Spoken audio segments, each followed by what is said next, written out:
পড়ছিলাম তোমার সঙ্গে এক জনম, কলমে সানা শেখ, পর্ব সংখ্যা 6। লামহাদের বাড়ির গেটের সামনে এসে দাঁড়ায় গাড়ি। হিমেল লামহার দিকে তাকায়। লামহা ঘুমিয়ে আছে, প্রায় পুরো রাস্তায় ঘুমিয়ে আসলো। শিশির গাড়ি থেকে নামতে নামতে ভাইকে বলে, ভাবিকে ডেকে ঘুম থেকে জাগাও। তুই জাগা, বউ তোমার, আমি জাগাবো কেন? নিজের বউ, তাই নিজে জাগাও। বলতে বলতে গাড়ি থেকে নেমে দরজা লাগিয়ে দেয়। হিমেল ছোট ভাইয়ের দিকে তাকিয়ে দুটো বকা দেয়, তারপর লামহার দিকে তাকায়। এই মেয়ে, ওঠো। লামহা ওঠে না। হিমেল হাত বাড়িয়ে লামহার গালে খোঁচা দিয়ে বলে, এই লামহা, ঘুম থেকে ওঠো, তোমাদের বাড়িতে চলে এসেছে গাড়ি।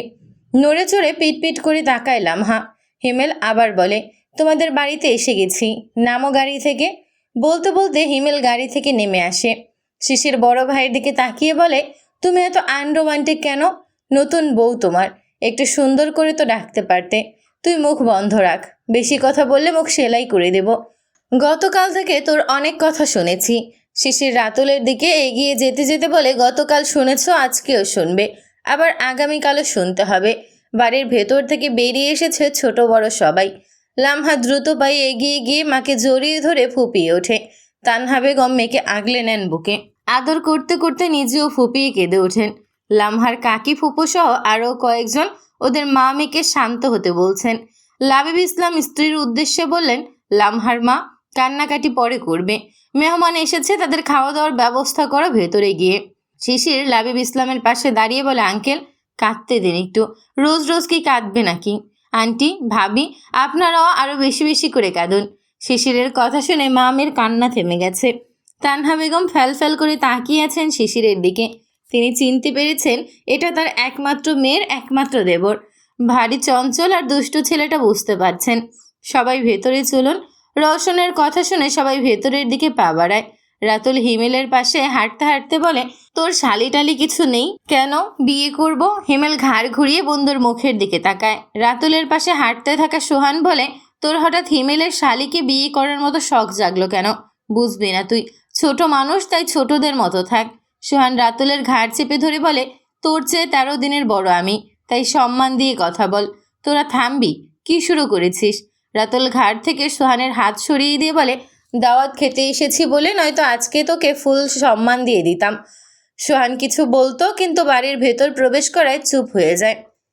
রাতের খাবার খাওয়ার পর সবাই বিশ্রাম নিতে যাবে এখন। লাবিব ইসলাম হিমেল আর হিমেলের বন্ধুদের দিকে তাকিয়ে বলেন, আপনারা একা একা কেউ বাড়ির বাইরে যাবেন না, যদি যেতেই হয় আমাদের বলবেন, আমরা নিয়ে যাব। রাতুল বলে, এখন তো কোথাও যাব না আঙ্কেল, গেলে দিনের বেলায় যাব।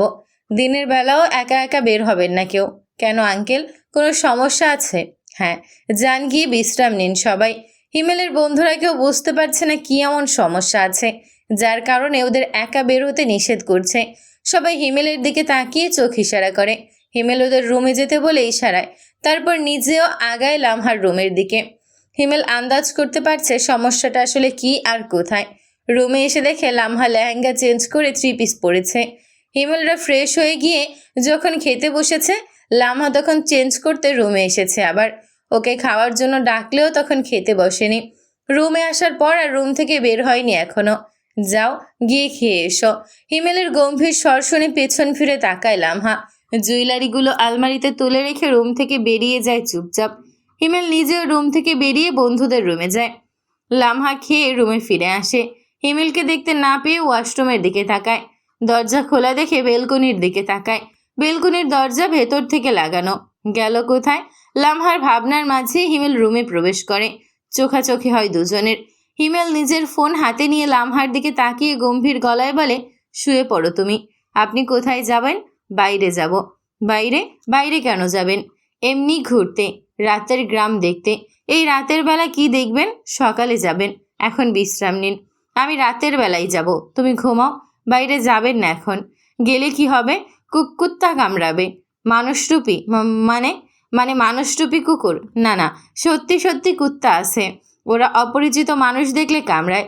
বাড়ির সামনে রাস্তায় থাকে দল বেঁধে। দিনের বেলাও কামড়ায়। দিনের বেলায় ছোটদের দেখলে ধাওয়া দেয়।